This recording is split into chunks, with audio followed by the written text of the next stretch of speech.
Okay, there we go. I got one now. Cool. Sorry about that, everybody. My name is Andrew Smith. Thank you very much for joining us again for the 116th week of the Free Assange Vigil series. I apologize about the technical issues. With me tonight, I have Pastor Jardula as a special guest slash involuntary co-host. But before we get into everybody else, I do want to run through the numbers with everybody. We have 3,934 days of illegal and arbitrary detention for Julian Assange. 898 days since the WikiLeaks founder was trafficked from the Ecuadorian embassy after being sold to the US and UK for a $4.2 billion loan from the International Monetary Fund to the nation of Ecuador. We have 259 days since District Judge Vanessa Baraitser ruled or denied Julian Assange bail on January 6th after ruling no extradition in his case and personally ordering his release. We have 1,498 days of inhumane pre-trial detention for the alleged Vault 7 whistleblower Joshua Schultz. He has at least been held in special administrative measures for the last 1,038 days. For those of you who don't know, it's a very special type of torture here in the United States. We have 897 days since the political persecution of Ola Bini started at the hands of the Ecuadorian government. We have 109 days since Commander X was illegally renditioned from Mexico into the United States. We have 59 days since the detention of Craig Murray started for the crime of publishing in the United Kingdom, in a case in which the British Crown specifically cites his publication of Julian Assange's court trial to show why he is such an impactful and important journalist to be prosecuted. We have 105 days since whistleblower Reality Winner was moved to house arrest and is expected to be put on parole as early as November 23rd of this year. We have 557 days freedom for Chelsea Manning, who still regularly streams to Twitch. And we have 207 days of freedom for whistleblower Jeremy Hammond. But with that, how are you doing today, Pasta? Doing good, guys. Thank you so much for having me on, as always, and I look forward to speaking with all the guests today on Assange and other things. Absolutely. We have a bit of an semi-electoral-ish oriented show. We have one of the organizers from the Green Party in Arizona that worked with the Libertarian Party to organize the End the Damn War events. I'm really bad with names, so I don't want to try to say it off the top of my head. I believe it's Marie. On Twitter, you can find her at NBRHDCommie. We have Adam with the Redacted Caucus of the Libertarian Party, and then we have Ariel with an aspiring political organizer and attended the DC rally with us. So really looking forward to this, and I'm gonna kick it over if you'd like to talk a little bit about your guys' Arizona event, because I thought it was a really unique situation that happened. All right, and that'll be me, right? Yeah. Hi, I'm Colette Jennings. I am the co-chair of the Arizona Green Party, chairperson for the Pima County Green Party, and vice chair for the Young Eco-Socialist Caucus of Arizona. We were contacted by John Ralston, who's part of the Green Party, but he volunteers for Voter Choice Arizona, which is trying to bring ranked choice voting to our state.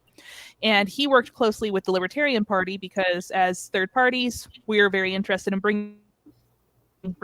He reached out to me and said, hey, the Libertarians are doing this event. Is the Green Party interested? And I said, absolutely.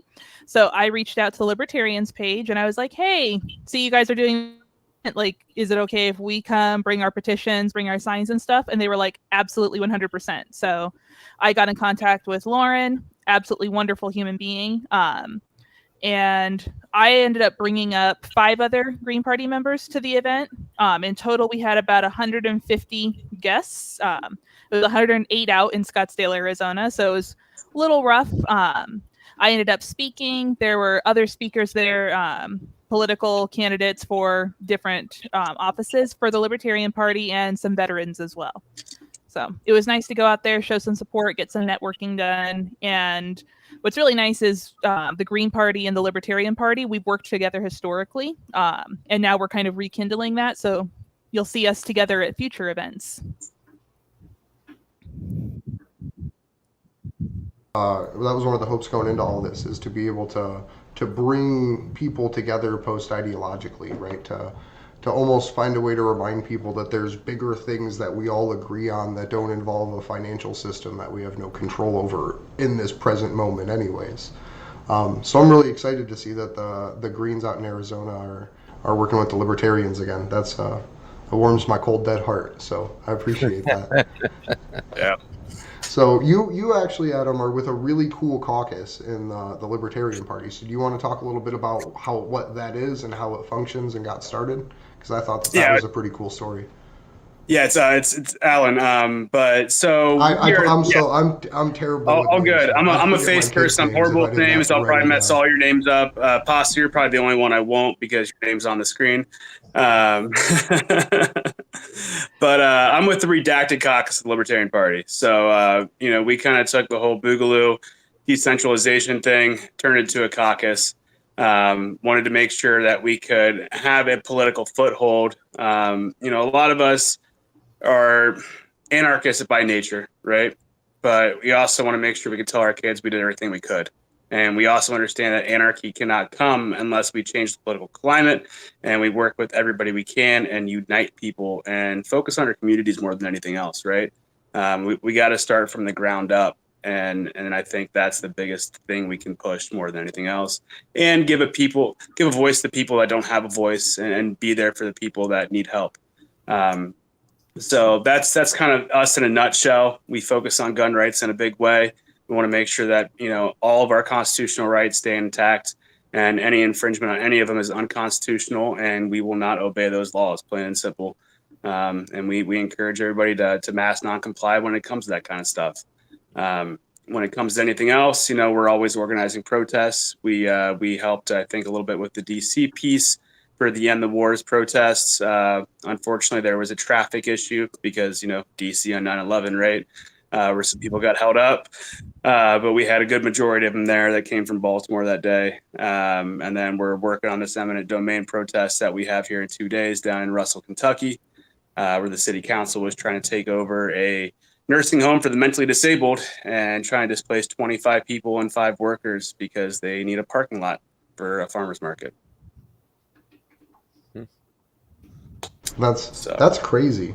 There was a here in Lorain County, there was one of the cities literally took $250,000 and gave it to somebody to make a 6-space parking lot.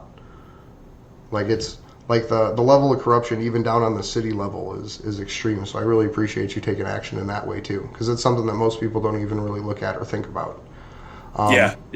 I mean, this one's just as corrupt. I mean, they got the attorney, the city council. I mean, we had people get kicked out of the last city council meeting because they brought it up. They had the police escort them out.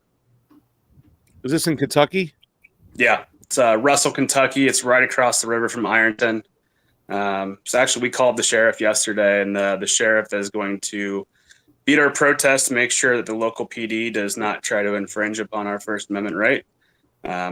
Biggest reason we did that is because some of the residents have flashbacks if they see people open carrying rifles and whatnot. So we wanted to make sure we were kind of going about it a different way than normal. And then the sheriff is also going to escort us into the city council meeting. And we'll be live streaming both the protest and the city council meeting. That's awesome. So Spike's showing up. He'll be there for all of it. And I think most people are going to digress their time to him. A couple of us are going to have some stuff that we're going to say, but we're going to. Then they even moved the city council meeting on us once they heard we were planning an event initially for tomorrow, for Wednesday, and then about a month ago they changed it all of a sudden. It was like right after we had solidified plans, and we had to like redo all of our plans. Kind of held us back on releasing dates and marketing the event, but this is all this is one of those issues that we're not going to back down on, and this is just the beginning. So Ariel, you were with us in DC for our I don't want to call it like the national event, but for the event that we put on in DC. So I was just wondering what your thoughts were about that, how you thought it went, things that you thought were really good that we could do better. Well, I actually showed up late to that protest because I had been staying in Philadelphia for the weekend, And so I drove down that day and had to pick up a few people on the way. By the time we got there, it was, sometime after the event had started. I think the march had just begun like 5 minutes before when we got there. And I didn't actually know where everyone was marching to. So I wasn't really able to find anybody and just ended up meeting up with people afterward.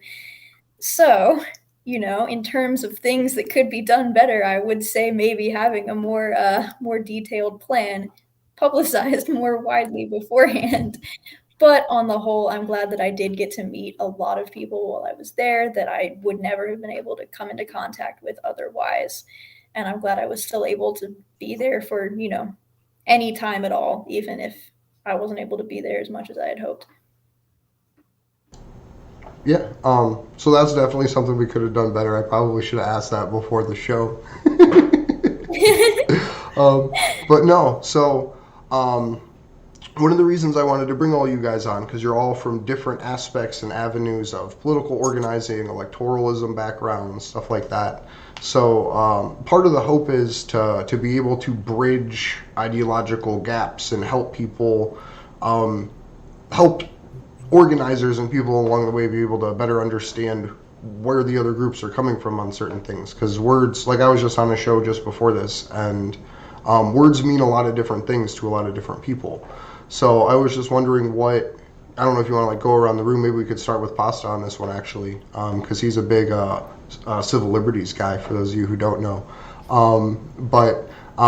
What ideas do you think would be good to bring groups together around post-ideologically right now? Like what issues? We have obviously the freedom of expression, freedom of association, freedom of the press, that we're all here for tonight on the Free Assange Vigil. We have the End the Damn Wars protests that we've managed to build and get up off the ground as this wonderful 13 event series that got started. So what do you think would be a good unity issue that we could bring people in around, Pasta? Well, I mean, I think you said it all. I mean, the word freedom, right? It's being used a lot lately. It's been used by several groups, different groups out there. In fact, we just went to the Freedom rally of sorts in LA the other day. But really, to tell you the truth, Andrew, from what I'm seeing here, just looking at the screen today, and from what you guys did to end the whole damn wars, I'm really starting to gain a lot of hope out here, and seeing these different types of groups that are really just, cross-partisan of sorts, and seeing people from different ideologies come together. So the big thing is conversations, right? First thing we have to do is get out of our political party bubble of sorts. I mean, I've been a part of a lot of organizing, but the majority of it was 2016, 2017, 2018, 2019 progressive issues, something that was just kind of just very just focused on one group, one set of people, whatnot. I think these conversations that we're having when we bring together panels like this and people like this is the first step. And then we can just talk and find more ways that in which we come together. And it's just uber important right now. I mean, I don't want to overuse that word freedom. I know a lot of patriots, I believe they like to call themselves, use that word, the freedom rally, the freedom of this, freedom of that, but it is true right now. I mean, our essential belief in this country that we were founded on freedom of speech, the right for our personal freedoms. However, it does seem like in certain situations that a lot of the people on the left, the progressives that I know, have abandoned it. You say, what do you think about the civil liberties that are being infringed on with the, during this COVID period right now and everything we're facing? Medicare for all. I mean, it's like, they're just all just caught in their own kind of bubble, their own type of, protest. So I just want to reiterate again, and I know I'm kind of mumbling on, I think the conversations is where we start, and we find these issues that we can come together on. I think you guys did an amazing job when it comes to End the Damn Wars.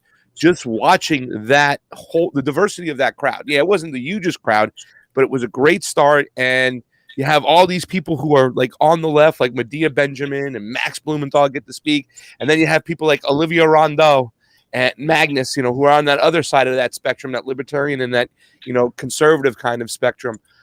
So I think that is a great issue to stand together with, whatnot. I mean, I think a lot of conservatives who always were kind of, They turned a blind eye to what George Bush did when they were supporting him because they were so caught in that team sports mentality. They're realizing now that war affects them just as much because now not only financially they don't get any of the tax money that is all spent and wasted on war, but a lot of their children are dying at on the behest of these wars. Going to fight these wars. We're still in a situation where 22 soldiers every day, ex-soldiers, ex-military, kill themselves because of PTSD. From what they've experienced in war, and that number keeps clicking every single day. So when we can stand in solidarity, and I mean true solidarity, which is something we all are standing up for together across party lines, then we can achieve some greater goals. And like I said, it gives me hope seeing panels like this, especially when you get out in the street and you see how divided people are and how at each other's throats they are. It's quite scary. What do you think some good issues would be that we could unite different political ideologies around outside of ideological conversation? And that's me, right? Yeah. It's Colette, not Marie. Oh my God. So far, I have no idea what sorry. anybody's names is because Andrew screwed them all up. Colette and Marie don't even sound similar. But they're both I don't French, know where the so fuck maybe that that's came it. from. I'm so sorry. Colette. I apologize. Oh, you're fine. I'm really Now good you'll at always this. I don't remember know it. if you know, I'm basically a professional. He's gonna call you Marie forever now. I will, I swear. Yeah, okay. He's gonna troll your name. This is your new nickname. Right. So I actually talked to the chair of the Libertarian Party in Arizona about this because we were kind of like, well, what can we come together on?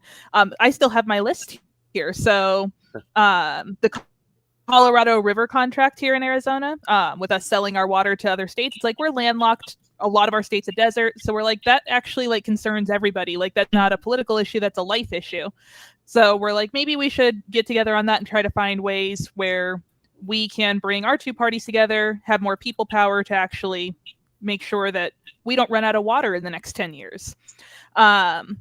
Stuff like with the border, you've seen those ICE detention centers. Everybody was up in arms about the kids in cages 4 years ago, but now they're like, no, they're just, we don't talk about them anymore. And no, that's still like a human rights issue. Being able to seek asylum is a human rights issue. Seeing what happened to the Haitians over in Texas was absolutely horrible. So just being able to come together and be like, like we want people who are seeking a better life to be able to come here and claim asylum. That's a thing that here in Arizona, people have a hard time talking about it. But when it comes to the asylum seekers, they're like, well, we want them to be able to do that. Homelessness, especially homeless veterans, that's another thing that we want to come together on. Especially with what we've been seeing with COVID, there's a lot more people out on the streets now. I've noticed it in my commute to and from work. It's getting really bad. And especially with the more extreme weather we're seeing, it's a lot more dangerous to not have shelter. So those are just some things that I thought of. And then, of course, bodily autonomy. We see that in Texas with the abortion ban. We're seeing that with the vaccine mandates. It's like, at what point is your body your own where the government can't infringe on that? Can I piggyback on that for 1 second, Andrew? Because I know that we got Colette on the show. I really want to. Colette, not Marie. But I think it's uber important what Colette's all about right now. That's Chairman Slayton, who you've got the relationship with, right? Of the Libertarian Party? No, this is the chairwoman of the Libertarian Party in Arizona, Emily Goldberg. I think that's her name. Let me check. I wrote it down. Okay. I think Chairman Slayton is the whatchamacallit county where they're having the recount chairman over there and stuff like that. But that might be a Maricopa. I don't know. But yeah, Emily Goldberg. He's the Maricopa chairman. But I really think it's important too as well, because when I was there, I was getting on the horn with the chairman of the Green Party of Arizona. I forgot that gentleman's name. But I reached out to him and I was like, listen, I understand that, you have some interest in elections right now. And he was also a ranked choice person too as well. But I think it's so uber important right now that Green Party members do work with the Libertarian Party, because on the political spectrum, you see the Green Party, they're considered on the left, right? And libertarians, a lot of libertarians, even though they're recognized, I consider myself a leftist libertarian, but a lot of libertarians are looked at like a Rand Paul, Thomas Massey, kind of like slightly conservative leaning, whatnot, and stuff like that.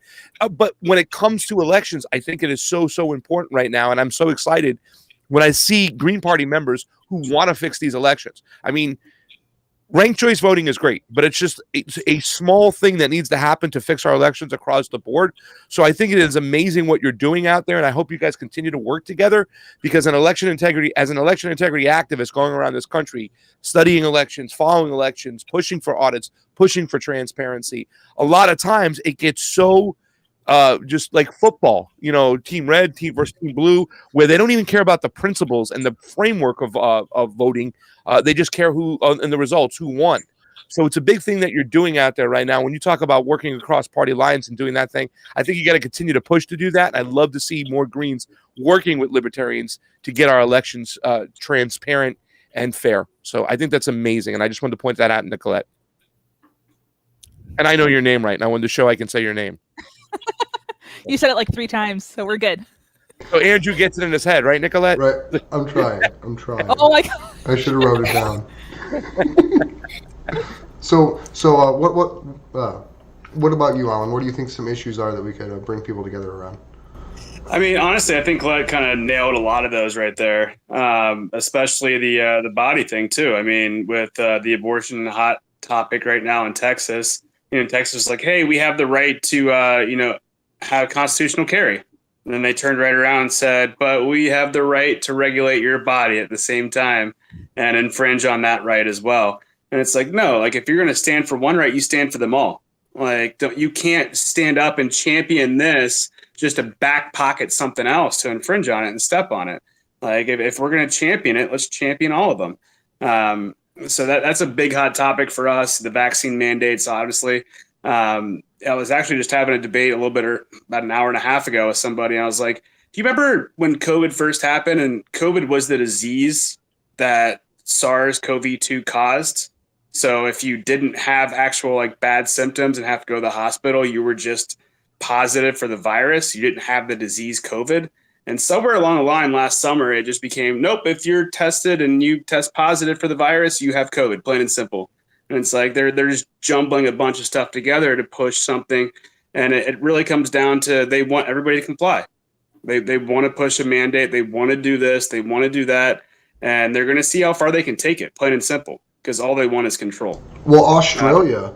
So shout out to Project Veritas real quick if you haven't seen their whistleblower footage. I don't know if it's still on YouTube. I think it is. But Steve also with Slow News Day show on Rockfin has a really good watch along he did with it. But Australia, they've done some crazy shit, right, with their lockdowns. So they tried to enforce vaccine mandates on construction workers, and that basically failed. And so they tried to enforce them in restaurants. So construction workers were literally stealing the tables from the restaurants or bringing their own tables, setting it up in the middle of traffic to shut traffic down at lunch in Australia. So the government got mad at the Australian construction workers and said, okay, fuck you guys. So the Australian construction workers in Melbourne went outside of their union hall and started protesting their union for not standing up for them. That got super heated, turned into skerfuffles with union leadership and the police. And then the city tried to say, okay, well, we're shutting down all construction for the next 2 weeks. Like, you're grounded from work. And then it broke. Right, like Australia is essentially broken right now with Melbourne rolling that out in a good way, not in a bad way. They're literally having their own straight blue collar worker revolution, to the point that they have a bunch of footage coming out of police officers like, the only reason that we're here is because our families need to eat, which I think is part of why mutual aid's so important, because if you could hand that dude a basket of food, you no longer have a police officer. You have an ally with equipped to handle the situation, I guess would be the polite way to word it.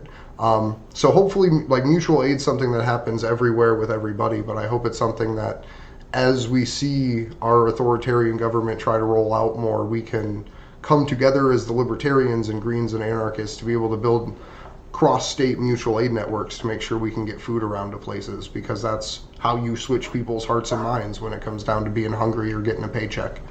But one of the other things you were talking about too, Alan, is property rights and the use of eminent domain. Because that's one of the things, that's actually what very first kicked off my activism was, like in my adult life, was like the Mini-Wachoni protests, the Standing Rock protests. And then I found my local pipelines and we're fighting against them. Because property rights and, let me phrase this more appropriately, the government's ability to come in and steal your land or steal your house or take your backyard is a universally terrible thing, whether it's happening to a nursing home community, whether it's happening to on a Native American reservation that there's treaties that they're violating. That's a really unifying issue as well, even if it's kind of harder to communicate to people. Because that was a big thing that we saw was, at least where I live, is a straight post-partisan coalition of like anti-eminent domain people. So I thought that was a really cool thing that I've seen is anti-eminent domain fighting. But what about you, Ariel? What do you think some good topics we could pull people together around are? Well, obviously ending wars, as we saw with the End the Damn Wars protests around the country, and the level of turnout that we had for an organization that got started maybe 3 months ago and did most of its advertising on Twitter. There was a pretty fantastic turnout, and we saw a lot of, I guess, post-partisan or non-partisan or cross-partisan or whatever coalition building. Like the people that I met in DC, I met anti-fascist activists, I met Boogaloo Boys, I met people from the Libertarian Party, just people from all over the political spectrum all coming together, because I think we can universally agree that killing primarily innocent people in the Middle East so that Raytheon executives can buy more vacation homes is a pretty bad thing. So that's something that I think pretty much everyone can come together on. I would say environmental issues should be one. I think the Libertarian Party especially, which I'm a member of, and I'm a little bit involved in, looking to get more involved in as soon as I graduate and have more time on my hands. I think they should probably be a little more focused on environmental issues, and I think that's an area where we can probably look into working with the Green Party. So hopefully that becomes more of a priority in the future. 100% agree. Not to mention vaccine mandates. Obviously, yeah, that's the big like present battle is big button right now. Yeah. But you'd be surprised when you see people online and you see people out in the streets and stuff, you know, the way they kind of label people anti-vaxxers. And I'm not anti-vaccine, I'm just anti this vaccine, you know, but I'm not even necessarily anti this vaccine. I'm anti people being forced to take this vaccine, whether they like it or not. That's what I'm against. Yeah. And it for does me, frustrate me quite a bit. I'm vaccinated. I got vaccinated in April, and I grew up in an anti-vaccination home. Like, my mother kept us out of school because she did not want us vaccinated. So it's like, as an adult, I now get vaccinated, but I'm like, you can't force somebody to take an injection. Like, that violates so many different things. I'm like, it's your body. If you do not want an injection, nobody should force you to have one. That's your decision. Yeah. So, but the powers that be have that whole crazy dichotomy, that false dichotomy, that what you do with your body will affect my body. And I've always said that this is really bad right now. This is the predator class's check move. And if we don't watch out, it's checkmate. And, you know, obviously all of us here on this panel right now, you know, we're against mandates, whatnot. But it's crazy the way everybody's been propagandized, and they're just split in half, where one side says you got to get it, the other side says it's my body, my choice. You'd think it would be an easy decision, but it's not. And it's about to get a lot worse. I mean, what is it? Oregon or Washington is starting to build camps right now. They're getting people to build them right now. So if you're not vaccinated and you get sick, you start going to these little camps, just like Australia was doing. It's happening now. That's stage one, man. You know, obviously it'll be taken to court and they'll try to fight it. But I mean, this is literally going to be the hill. This is going to be it. Like if we don't all stand our ground right now on this hill, like we'll never get anything back. Plain and simple. It's all downhill from here. We're the last country that has freedom, you know, that has negative rights. Like, we are born with these rights. The state does not give them to us. They can only infringe upon us. We're the last country on the planet that has that. And if we don't hold our line right now, it's done. If there's a hill to die on, this is it. Yeah, 100%. I'm ready. Yeah, We got Gavin Newsom. Say I'm ready yet. Too, so. I mean, that's why I was hoping. I hope Mark jumps in with us because he has a. He's from Europe, so he has a much different point of view. Not different than us, but perspective on the situation because his whole country is basically up in arms about it. So What country is he from? Sorry, I think Where is he Amsterdam, from? right? Oh, okay. Somewhere over there. Yeah, a city of like 400,000 people and like 250,000 turned out for a protest, and it got completely ignored by everybody. Which is the same thing that's happening around the world and here in the United States. And it's to the point that people are pushing that, like, you see the fake news stories being ran to the point that, like, Jimmy Dore literally had to go and get permission from YouTube to interview the scientists that helped develop the technology for the vaccines that are being used. So there's the whole idea of, like, this slippery slope of censorship. That's, to me, like, we've done slipped. Like, we have the ability to grab on and grapple it back, but to the point that we can secure self-determination right now is very, I don't know, it's very in your face, the fact that we have to stand up to say, like, no, this is my biological autonomy. Yeah. Yeah. I mean, honestly, I think that censorship issue started back when we switched to a fiat system. We started the Fed Reserve because that's when we truly started becoming a corporatist country. There's little difference between big government and these big corporations anymore. We have 3 big corporations that run most of the media channels. Yeah. We have tax dollars that go to the tech companies to develop tech that we then have to buy off of them. And they're developing that tech even in a better platform that we can't buy, that only the government can have. And they're then using to spy on us and censor us and everything else. That slope, I mean, we're down at 90%. We got to fight and claw our way back up it, honestly. Yep. And that's the true definition of fascism, when the corporations and the state merge together. And that's exactly what's going on right now, what you just said. And, but I also just want to say, like, I go back to what I said about, like, it's very important to have these conversations. It's very important to start independent media shows because look at the main line of propaganda. It's coming from the mainstream media, right? They control everything. So, they like when we talk about, Dr. Malone, who went on Jimmy Dore. Like, well, now the pushback is, and literally they're going around and saying, oh, well, Dr. Malone, he's not the, one who invented that technology. He just wrote a couple papers on it. But if you just go look at the patents, he holds patents on the shit. You know what I'm saying? So it's like, it's crazy the pushback we have against the situation too as well. And that's why I just like to always reiterate these conversations and keep going further with these conversations. Have as many conversations as you can. You'll get shut down, you'll get shadow banned, and will be put aside, but we need to continue to have these conversations because if anybody's watching us today, they're going to see the 5 of us saying what we're saying, and there's going to be some people who are probably in a community or in a bubble where they're afraid to say the things we're saying, and we will give them hope and courage to say that way and think that way and say it's okay to think that way. So that's very important.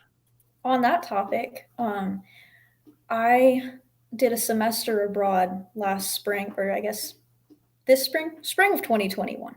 This last semester, I did a semester abroad at Oxford in England. And as you probably know, their COVID restrictions have been a little more severe than a lot of places in the US, especially in Georgia, where I am.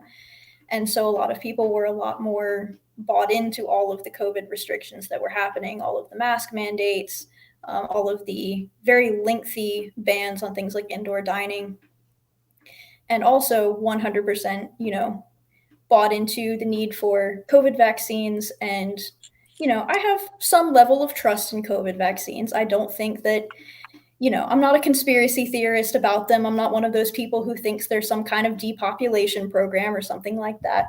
I think on the whole, they're pretty safe. And if you're, at any kind of a risk from COVID, you should probably get vaccinated because, it's important to make sure that you're safe.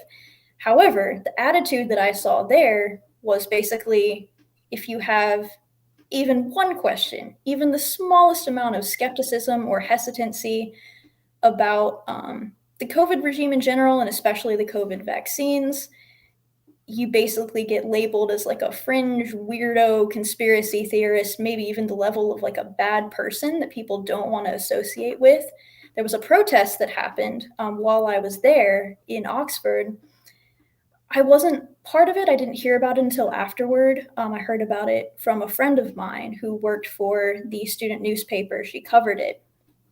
And from what I could tell, it was basically an anti-mandate protest, basically against mask mandates, against lockdowns. And there were, a wide variety of people there. Piers Corbyn was there, interestingly enough.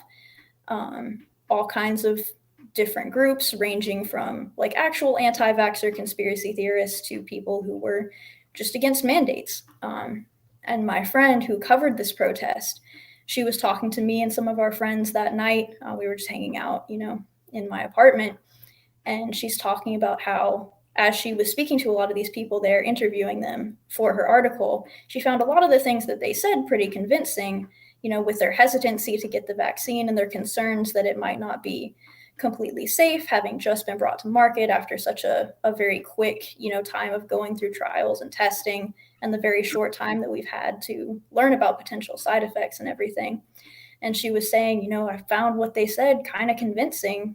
I might be a little hesitant about getting the vaccine now. Like, I've already gotten it, but now I'm wondering, was it completely safe? And everyone was looking at her like, oh my gosh. And no one was actually judging her. It was kind of a joking sort of thing, but everyone basically reacted like, oh my gosh, like, you're not supposed to say that. Like, you're not supposed to think that way. That's not what you're supposed to be saying. That's not what, a good, responsible citizen, I guess, does. You should have complete trust in the vaccines, and you shouldn't be questioning this. Like, I can't believe that you would even find what they said slightly plausible.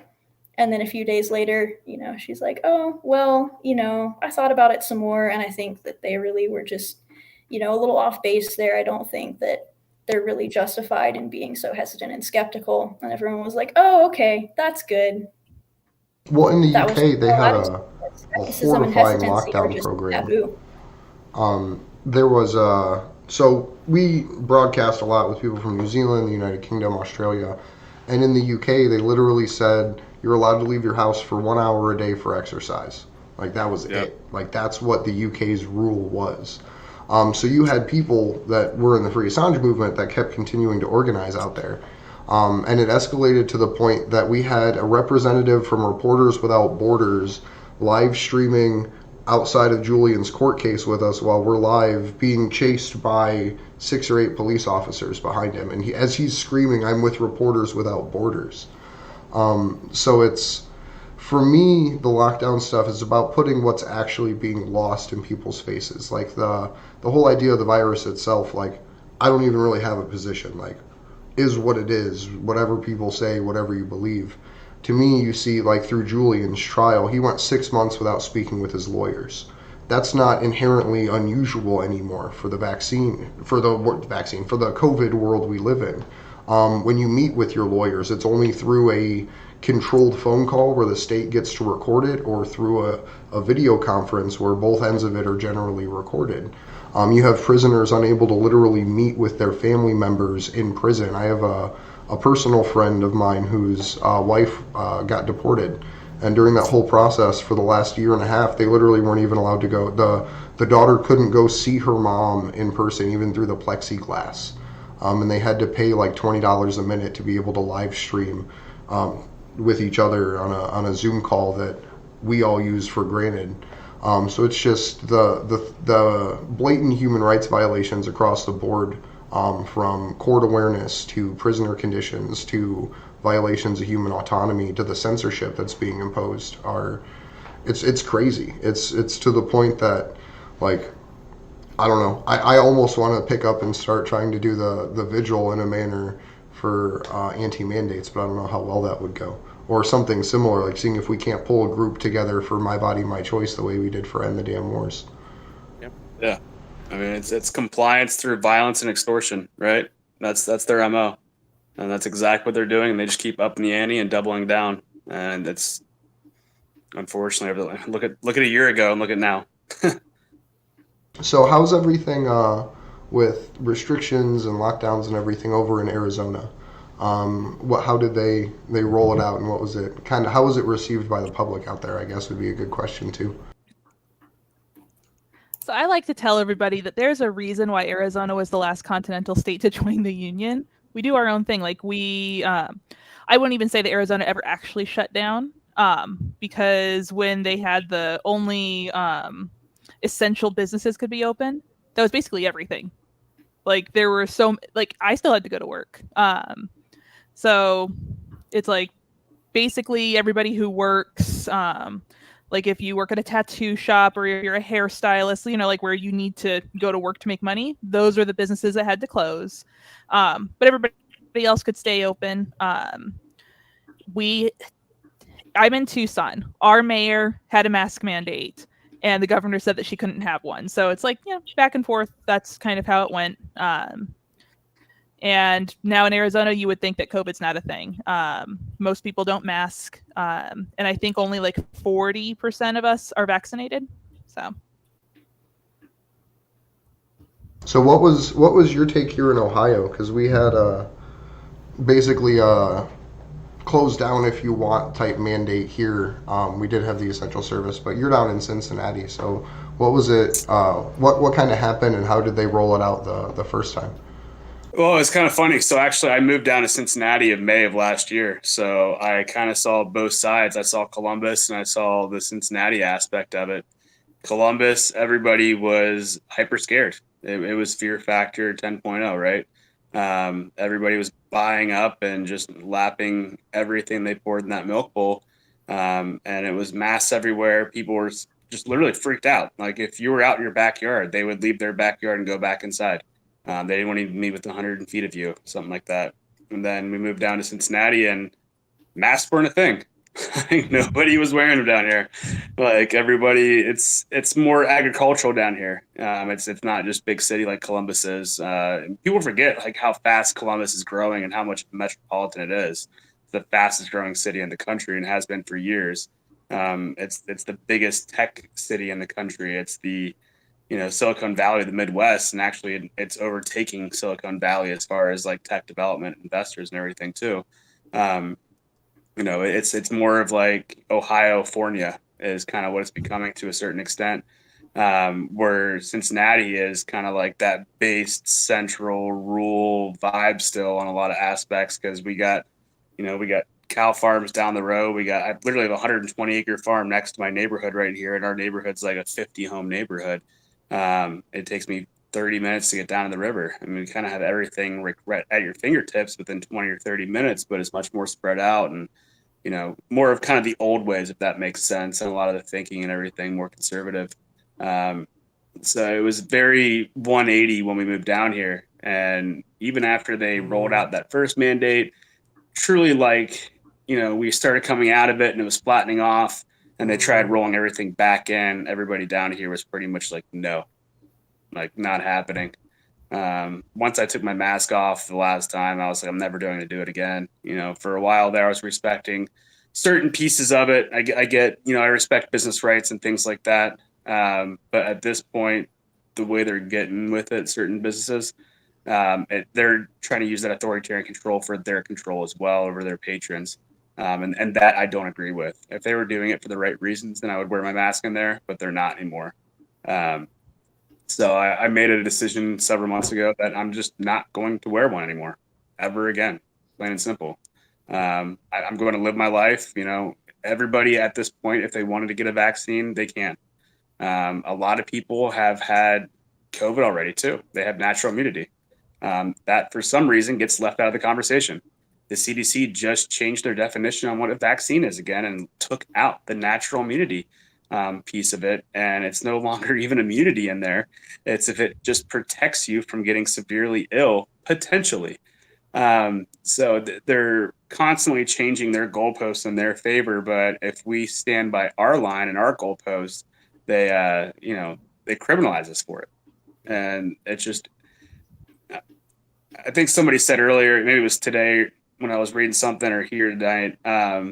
But even if you're not a conspiracy theorist, if you were to just use certain logic and look at what's going on, over the last year and where we're at now, you're probably going to get labeled conspiracy theorist just to put that logic down to truth, right? It's not getting better. It's only getting worse. The overreach is just stomping on us. You know, they basically just keep throwing that boot in front of our face and tell us to lick it. And the more we mask non-comply, the more it's going to happen. It's going to get worse before it gets better. I keep repeating myself on that, but I think a lot of people really need that driven to home because it is going to get worse before it gets better. And Like, maybe that's what we want, right? For people to wake up, right? I mean, unfortunately, that's what we need. You know what I'm saying? And you know what the difference between the truth and conspiracy theory is? About 6 months on CNN. Yeah. About 6 months, right? Yeah. That's what we say, because if you do look at everything the way it is unfolded right now, and I want to tip my hat off you too as well, because I know a lot of people will probably look at it the other way and say he was being selfish, he doesn't want to wear his mask, and blah, blah, blah. But then there's a lot of people out there who will say, you know, hey, you know what? I'm glad he's making a stand. You know, I had a similar situation to that where I was supposed to talk at a Medicare for All rally. I was supposed to MC one part of it. And they said, well, you're going to have to wear a mask and you have to take a test. And I'm like, no, I'm putting my foot down now. I'm not going to do it. I'm just because this is where it starts. Wear this mask, take this test, take this jab, take this booster. It doesn't stop. Nobody should be telling anybody what to do with their body, period, especially when it comes to medical decisions. That should be up to the individual to decide what's best for him or her, and that is it, period. So, and I just kind of like to jump in, just because I don't want to sit here and just like nod my head. I am perfectly okay with masks. It's the vaccine mandate that I am not okay with. And for me, it's just kind of out of respect to other people. And it's a different kind of situation. It's not because I think people will die. I'm like, that's not it. My employer requires that if we test positive, even if we're asymptomatic, we have to stay home. Most people who test positive, you have to quarantine for, it used to be 14 days, now it's 10 days. So realistically, like, you can be out of work for 10 days. Arizona only requires your employer to pay you for 40 hours of sick pay, and after that you have to go unpaid. How many people can afford that? I also look at people who get sick and they have to go to the hospital, but they're fine, it's not that bad. Insurance companies are starting to say we're not covering COVID testing anymore. I'm like, well, who's paying those medical bills? There's other things, and I'm like, I don't want to potentially hurt somebody because of a decision I made. And I'm like, wearing a mask doesn't hurt me in any way. You can make it a fashion accessory. I'm like, I've kind of gotten used to it. And I work in the financial industry, and a lot of my members are older. So I want to make sure that I'm not hurting them, because I've done a lot of death claims over the last year, and it's horrible watching these families go through something that they didn't necessarily have to. So that's just how I view it. I actually, so I went to, I'm not going to play the audio. I don't think it's necessarily appropriate, but I went to my kids' local schools because we have a school district imposed mask mandate on everyone 11-year-old and under, which I think is personally crazy. But what I'm more concerned about is the state's power to say your kids aren't allowed to come to school anymore.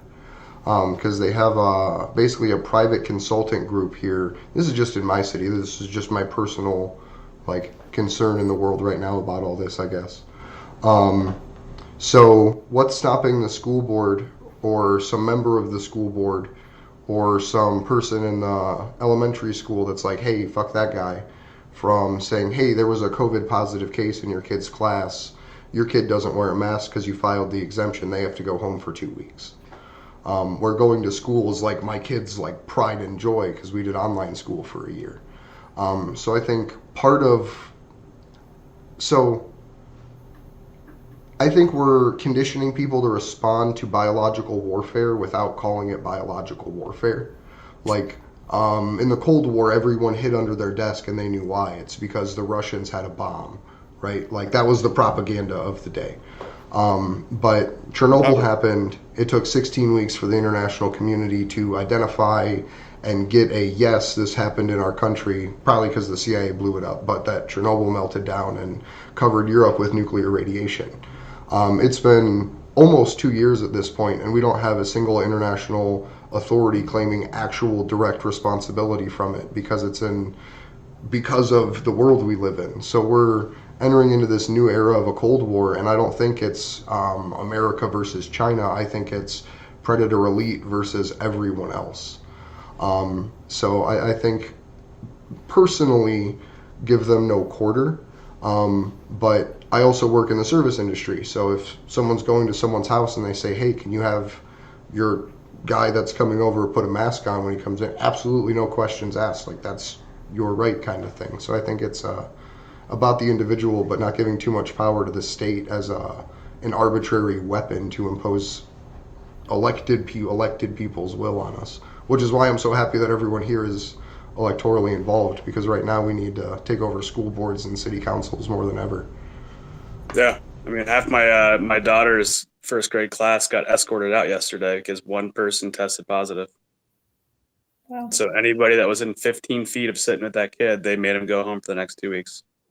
And that's like conditioning kids to accept a security state, right? Like, they know that Yep. someone's watching them. They know that there's someone keeping track of them that's going to say, hey, you're acting up, or you did something wrong, or not even tell them what's wrong and say, go home.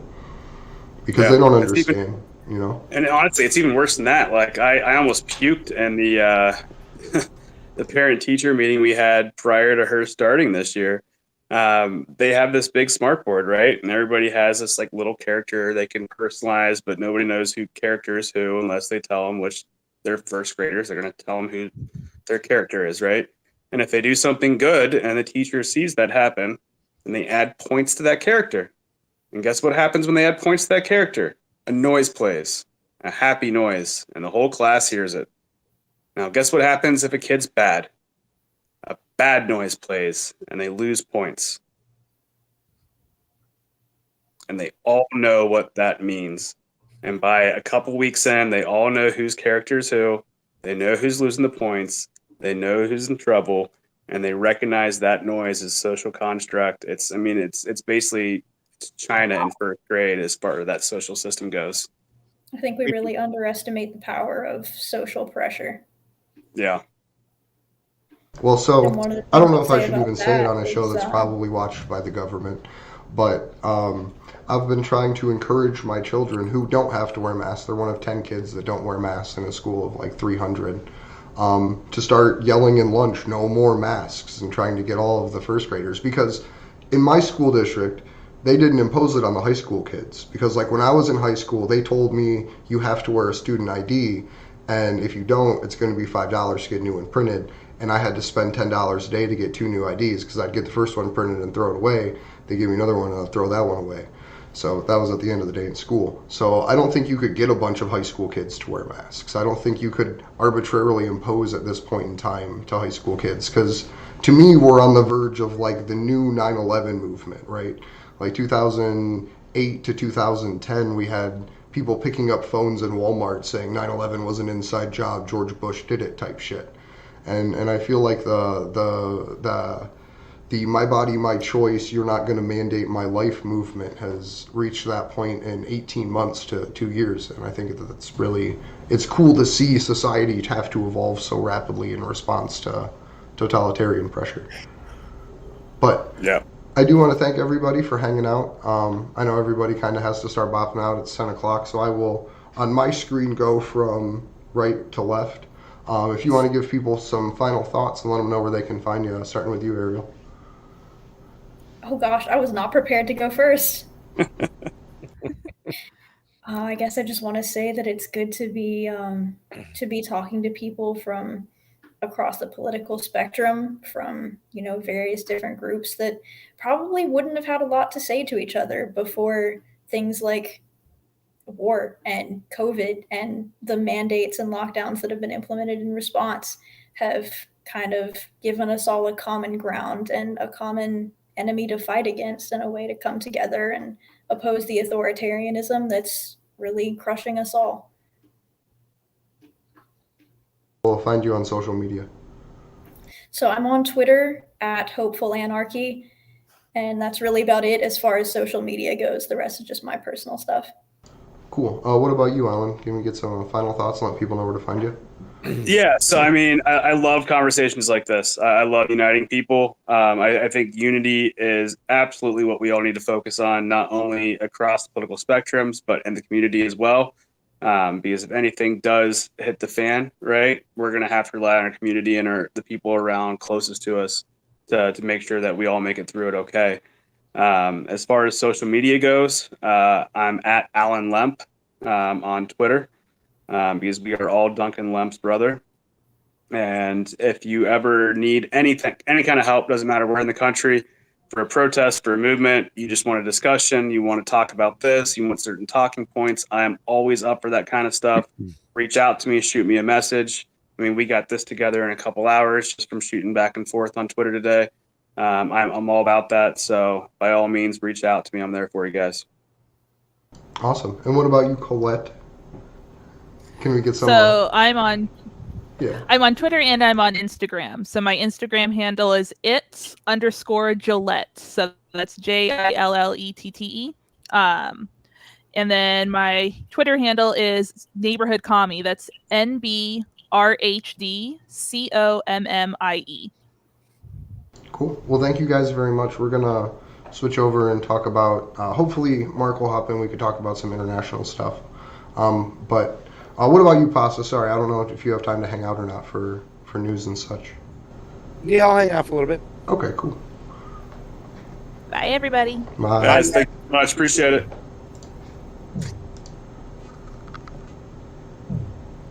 So what's up, Pasta? I just want to say to people still watching, this is super weird. I've never done a vigil without like Misty in the last like forever. So I forgot like everything, forgot everybody's names and shit. So I'm glad everybody stuck around. Next time, buddy. Oh man. So what's happening, Pasta? How'd everything go with the Gavin Newsom things? I think that was the last time that we actually had a good chance to talk while I get everything pulled up on my side. Well, it's kind of crazy, you know what I'm saying? The way they twisted this thing, you know, and I hate to get all conspiracy theorists, but if it seems like this was like a setup almost, like, because he immediately turned from, all right, people said no to the recall, but what did they say yes to? They said yes to vaccines. They said yes to mandates. So it's like they're literally taking the situation where a governor who was so bad, you know, just failed on almost every single fucking avenue, every single subject out there, got recalled, and they took it and they flipped it on a way of saying, oh, the people of California want vaccines, they want mandates, and that's what we're going to push for right now. Literally, that's what they did. So it just seems very weird that it happened at this time. The timing, it's a little peculiar, if you want to say, you know, and so it's just going to be interesting to see what's going to go on. Obviously, now we have a situation, you know, I was met with two people yesterday who actually ran for governor, and we had some conversations about election integrity. They were in LA. I went and meet them, and I explained to them the whole system, and, you know, they were so shocked on the way our elections are. And, you know, there was a lot of people out there we saw, you know, I made this comment before that the shit libs of tomorrow have graduated. They are now the shit libs of today, meaning the progressives, you know, who have just gone on, completely capitulated to the establishment and to the Democratic Party now. It's sad, you know, I mean, that's where we're at. And even though there's a lot of them that supported Gavin Newsom and said we got to stop the impending fascism, I don't understand how they don't see Gavin Newsom as being fascism. Our election system is still all messed up. They mail out ballots to everybody on the voter rolls. That's 22 million people. There'll be 17 million votes by the time this thing is all said and done. So where's the other 5 million ballots that were mailed out? Where did they go? Where's the chain of custody there? They can easily be just taken by somebody, a friendly person who has who's close with the company who makes these ballots, the contracts, and ballot harvest these and walk these things in. You know what I'm saying? They don't even, need to try that hard to cheat. It's that easy to cheat. And it's something that we just, unfortunately, the progressives just are overlooking now. All they care about is the results. They don't care about the system the way it is. In California, with the Gavin Newsom recall, we had two ugly dragons' heads stick their heads out, and that is vaccine mandates and still a fucked up election system. And the third one is that nobody wants to hold these people accountable, and they get emotionally duped to stand behind a person like Gavin Newsom and think that they're doing the right thing. So I guess it's a fair question to ask. Do you think that the information that was presented about the vote and the recall was actually accurate? I would never trust that stuff. You cannot trust that stuff. That's, I'm a poker player, right? I say this all the time. I come from a gambling background and whatnot, with we look at games in a certain way. All an election is a game. It's a contest. This person versus that person versus that person. And when you understand the way the rules are set up and you understand the framework and the structure of our elections, there's no way you can even ever stand behind them, especially in California, and it doesn't matter that people like Jimmy Carter and James Baker had a bipartisan commission in 2014, came forth and said, listen, the area most open for fraud in our election system is absentee ballots and mail-in ballots. Well, for the first time ever with COVID, we have an extensive amount, an enormous amount of mail-in ballots, to the fact where they're giving them and sending them out everywhere. So with that, you're going to have a crazy amount of ballots out there. You're going to have a potential for clustering, which is stuffing the ballot box, because traditionally they might do it addition by subtraction. We all know what happened in Florida with the cross-reference list when Bush and Gore went at each other over there. And people who had felons with a simple last name really hit a list that, in fact, affected other people with the same last name. There was literally somebody by the name voter of cross-check. What's that? The voter cross-check rules. That was Exactly. a big thing in Georgia and Ohio, too. That was addition by subtraction. In this particular situation in the COVID era, it's addition by addition, clustering, getting more ballots, stuffing the ballot box. That's why you have Joe Biden, who had 13 million more votes than Barack Obama, if you really want to believe that, is now the president of the United States. You know what I'm saying? Because this method of as far as how they can cheat and avenue they can cheat is still, it's just worse than it can ever be with the COVID. They made it, they found a loophole in the situation. And we are still rocking, Andrew, with proprietary software. 97% of the tabulation machines in the United States use black box voting, meaning a private company that has proprietary software. We can't look at the software. We can't see how it works. So what goes into the machine might not necessarily be the same that what comes out. What comes out will be the person controlling and has the rights to that proprietary software. And, obviously establishments can make cozy relationships with these companies and they can get them to do what they need them to do, or do it themselves, because they control the software. They control the mechanism. It's not those who cast the ballot don't have power. Those who count the ballots have the power. And how they count them and who's counting them, it's just, once again, you cannot go and say, okay, I stand by this as a fair contest, because it's not a fair contest. Yeah. It's fucking crazy. Just because at this point, we don't even get represented, right? And hopefully, right, people will start getting more involved in city governments to be able to implement change on an actual local level.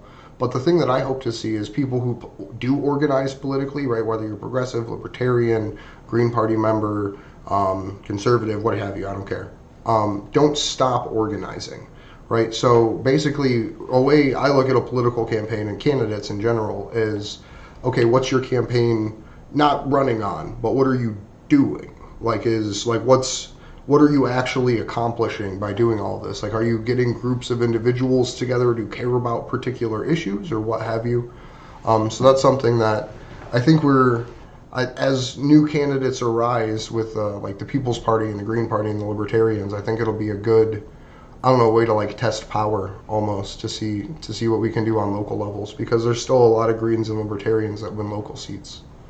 Yeah, and they should continue to do that. I mean, it's a great example of Shama Swant, what she's doing in Seattle. She's a city council, person, and Amazon spent millions of dollars to try to take her out of that seat. And from an election standpoint, it's a smaller net, so it's harder to cheat. Or you can kind of you can watch these elections a little bit more when they're local. It's a lot. The pool is obviously not so big that I think you have a fighting chance. And but I think we all, any type of candidate, whether it be Green, Libertarian, moving for a People's Party coming along, they have to challenge the power. You know what I'm saying? It has to be about ending corruption, because it doesn't make a difference what issue. It doesn't make a difference what issue you're behind. If corruption is there, it's going to be corrupt, right? You know what I'm saying? So even if you want Medicare for all and you're, a environmental person or whatever the case may be, if the powers that be are there, the corruption is going to exist. And until we remove the corruption, we'll never, get anything. We'll never move forward on anything. We have to remove the corruption first. Amen. So I don't know if you want to hang out. I'm basically going to read slides. If you want to hang out with me and comment and stuff, that'd be cool. If not, I don't know what time you got to go. We didn't talk about it beforehand. A lot of things you don't talk about beforehand, Andrew. Dude, I've been skin of my teeth since I fucking got back from DC. Like, it's bad. I'm trying to like get my shit all in one place. But let me screen share this up with you. This is just going over what Julian's actually facing in the court decision that was made on around October 11th, the last time he actually appeared in court. Let me make sure everything looks good. So this is an article by Mohammed Almazi and Kevin Gostola. Assange extradition case, British High Court extends U.S. appeal. So on the 27th and 28th of October is Julian's next round of court dates. And this is going to kind of go over what just happened in the last one. Lord Justice Timothy Horold accepted that the U.S. could challenge the weight that was given to the Professor Michael Kopelman's evidence because he misled the district court and did not disclose the fact that he knew Assange had a relationship with Stella Morris and fathered 2 children in the Ecuadorian embassy. He also allowed the U.S. to argue the district court judge had erred when considering the evidence that went to Assange's risk of suicide. The High Court Justice already granted an appeal on the grounds related to how Assange would be treated in the U.S. jails or prisons, and whether Vanessa Bareitzer should have sought assurances that the U.S. would alleviate the human rights concerns. Speaking via video link from Belmarsh Prison after the hearing, Assange told Edward Fitzgerald QC, one of his defense attorneys, an expert witness had his legal obligations to protect people from harm. Kopelman, a neuropsychiatrist who treated Assange in May to December of 2019, was looking out for my children, Assange added. Assange referred to the guns that were found in the UC Global Director David Morales' home when a search was conducted by police in Spain, and the brand and serial number had been erased from both weapons. The constant threats and intimidation. Claire Dombins, QC, who was one of the Crown Prosecuting Services representing the United States government, relied on the declaration to the district court that Kopelman signed, where he agreed to be an impartial expert witness. It informed him of his obligation to the court and instructed him not to withhold information that could advisably or adversely impact the evidence he was providing. If an expert misled the court, then he had failed in his duty, Dobbins said. She maintained Bareitzer did not appreciate the significance of the fact that Kopelman was willing to mislead the court. In response, Fitzgerald contended that the district judge was fully aware of the prosecution's criticism and that she concluded that Kopelman misled the court. However, in light of all of the evidence, she included 2 psychiatric reports and in-person testimony in court. Bareitzer decided Kopelman did not fail in his duties to the court. Kopelman consulted with the defense on whether it would be appropriate in his first report to disclose the names of Assange's partner and reveal that she mothered two of his children. The decision to disclose the details was deferred to further legal advice that could be obtained according to Fitzgerald.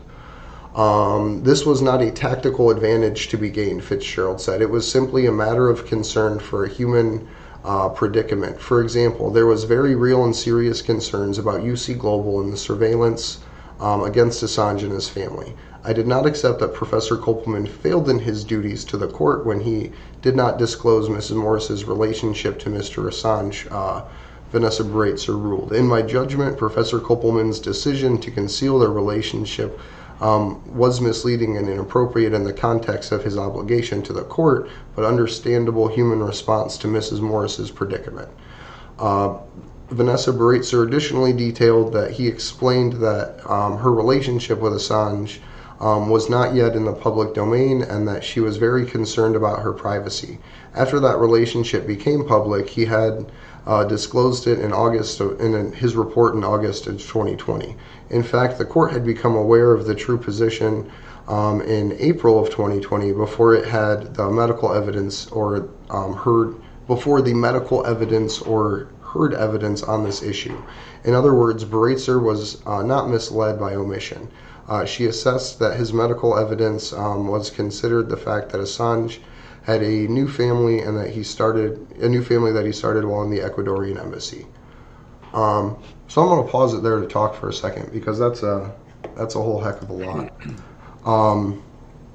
So the British court, I don't know if you heard, this was way back ago. The British court literally, when Julian filed for a bail petition around, I think it was January or February of 2020, maybe a little bit before that, end of 2019, the British court said, well, if you want to file for bail, we're going to turn over the name of your fiance and children to the British media, which is basically like tabloid click press. And that's when Stella Morris basically like introduced herself to the world through that, I believe it was Rupley report. So the court was well aware really early on who Stella Morris was. They literally extorted Julian with it as a way to hold bail over his head. Like, hey, we're going to say the names of your kids if you even want to try to escape from this prison as a like fucked up form of power. So I don't know if you want to add anything to that. I just wanted to add a little bit of context because they threatened to release her name because of how important it was to keep it private, and then they're openly insulting someone for keeping it hidden because UC Global was literally trying to plan assassination attempts on Julian. No, yeah, I hear you. I nothing to add there, brother. Thank you. Yeah, no problem. Yeah, I'm getting educated here. I love this. Yeah. I'm just really bad at reading, so if I fuck up a word, feel free to fix it. Oh, don't worry, I do it all the time. I'm the worst. I can't even speak the language, and I'm on a show, right? Right? Where was I? The High Court judge also concluded that a separate ground of appeal previously rejected by the court can now be argued by the U.S. government in the appeal hearing scheduled for October 27th and 28th. As to the risk of suicide, the U.S. government assessed Vanessa Breitzer misinterpreted the medical evidence and gave insufficient weight to the evidence presented by forensic psychiatrist Sina Fazal and Dr. Nigel Blackwood. They told the court too much weight had been given to Dr. Kopelman and Dr. Quentin Dealey's evidence. Dealey is a consultant psychiatrist specializing in autism and various medical conditions. He concluded that Assange is on the high-functioning end of the autism spectrum. The prosecution's written appeal argued that the evidence given last year by Dealey showed that any suicide risk would be the result of a rational and voluntary choice. If this is the case, then the relevant legal test prohibiting his extradition could not be satisfied. By his interpretation of Dealey's evidence, by this interpretation, Dealey's evidence was contradicted by the actual testimony he gave on September 2020 in the extradition hearing. Dealey made clear that Assange's autism combined with the conditions under which he would be held in the United States would result in a high risk of suicide, a point raised by Fitzgerald during today's hearing. Assange's legal team emphasized that Vanessa Breitzer weighed the testimony and evidence of all of the experts and was ultimately entitled, as the decision maker, to determine who she found most convincing. And just as a side note on that bottom part, it's actually extremely, extremely rare for a British court to accept in an appeals process a re-examination of evidence. Like, not that anything in this case is normal. So that's actually one of the really crazy things, is the fact that an appeals court's actually going in and talking about the evidence itself rather than the process, because they're supposed to not only, but most of the time specifically handle procedural errors, not human judgment as far as a district judge goes. So this is a pretty interesting, basically the higher courts are talking shit about Vanessa Breitzer when they open up this appeal. Not that she doesn't deserve to have shit talked about her, but it's in the wrong direction. The High Court determined, since they allowed the prosecution to challenge how Breitzer weighed the evidence from Kopelman, that it is only logical on this ground to be argued as well. Though Tim Heidel, who was one of the two judges at the hearing, appeared to doubt whether these arguments added much to the prosecution's case. Fazal, one of the prosecution's preferred doctors, argued in 2020 that suicide risks are dynamic. They can change as circumstances change, and is very, very difficult to anticipate with any certainty with one's suicide risk would be over the course of many months. He did not concur with Deely's autism diagnosis, but did recognize, unlike Deely, that he did not specialize in the field. Fazl also noted, as an expert in suicides in prison, that the United States has a lower suicide rate than the United Kingdom. Fitzgerald pointed out that the latter issue was raised during the extradition hearing when Fazl accepted that the U.S. incarceration rates are 6 to 7 times higher than that of the United Kingdom, and therefore the suicide rates are not comparable. Previously, the High Court has no response to the request for Assange's legal team for cross-appeal. They would like to challenge the legal arguments that berates are accepted, which pose a threat to press freedom. Timothy Hyrule indicated that the High Court would wait until after resolving the appeal from the United States before proceeding with any arguments from the cross-appeal. Boom. So that was lots of mouthfuls. So that's part or most of what's going to be happening or argued about in October. But the whole thing, right, with all of these delays is Julian's being tortured throughout this entire fucking process, right? Like, he's still locked in Belmarsh. As far as we know, we don't have a proof of life. I'm not going to pretend like I know oracally or some shit.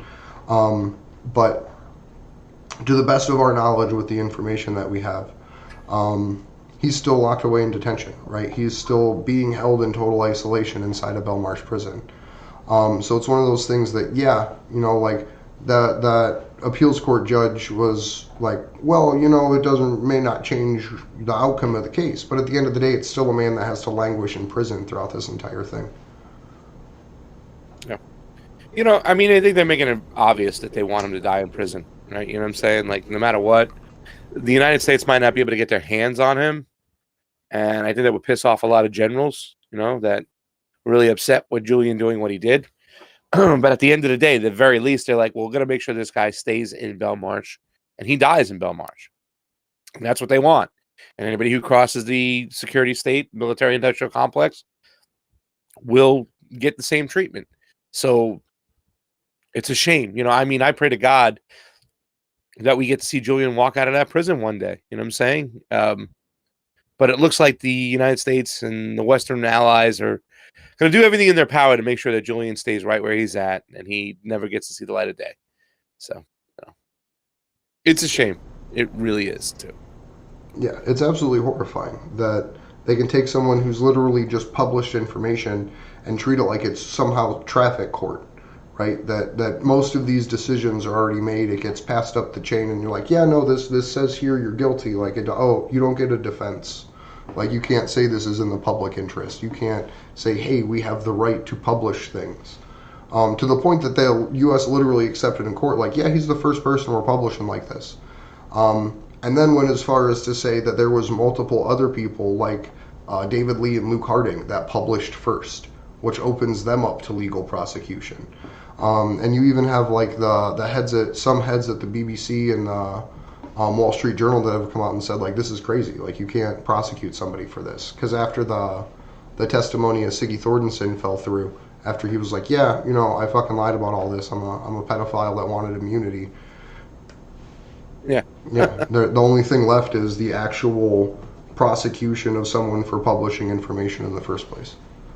But, you know, I think it's also, too, more than just what Julian Assange did in this situation, right? Like, a lot of people think it's about, more than anything, it stems from collateral murder, right? That particular piece of footage that got out there that embarrassed a lot of generals and a lot of people, you know, who, you know, the atrocities the West commits when it goes into the Middle East and whatnot.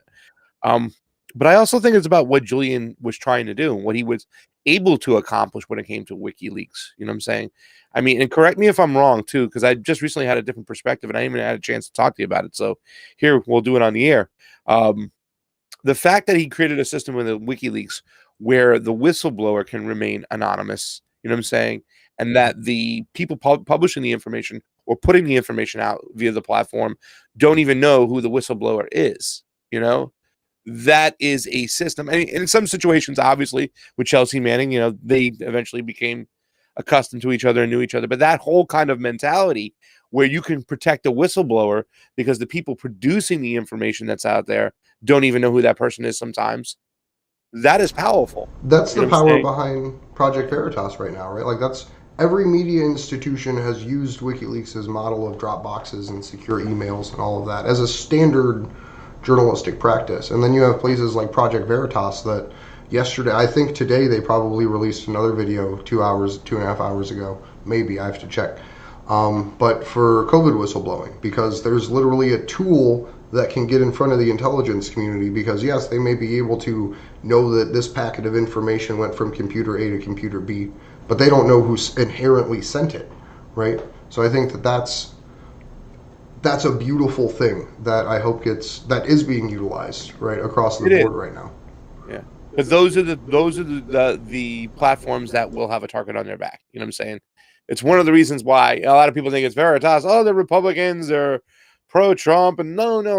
If they're using the method that Julian kind of created, that's a very dangerous method. Right now, you can hold a lot of people accountable, and it makes it a lot easier for a whistleblower to come forward. But if I got to give information to you to get out there, and you got to know it's me who dropped it to you, now I put you at risk to it. Well, and the fact that he did that, and like you said, Project Veritas is now doing it. Other companies, other platforms are doing it. That is very powerful. I just don't want to have to do a free James O'Keefe vigil, right? Like that would. It might be coming. You know what I'm saying? Yeah. Yeah. But that's the whole thing was with O'Keefe is that sometimes it appeared, and this is something that when it came to Julian, like a lot of people are like, oh, Julian was helping Donald Trump, but like, and if you know Julian Assange, you've seen him speak, you saw what he was about, you'd never think he's a partisan guy whatsoever. He never really played partisan politics. To him, it was more about the truth and the honesty coming forward, and whistleblowers getting a voice to get out there and a platform to put their information out there and what they had to say. Whereas James O'Keefe, I think sometimes his political ideology showed. You know what I'm saying? What he was trying to do when he was trying to infiltrate the Bernie situation. Well, he has the balls to fucking release footage from inside ICE detention facilities and DHS detention facilities on the southern border, right? Yeah. Ocasio-Cortez has every ability to legally to go into those facilities and videotape, right? Where's her firsthand footage of what's happening in there? Even under the Trump era, we got fake pictures outside of a random ass wall, right? Wasn't even at a detention facility, just posed for a photo shoot.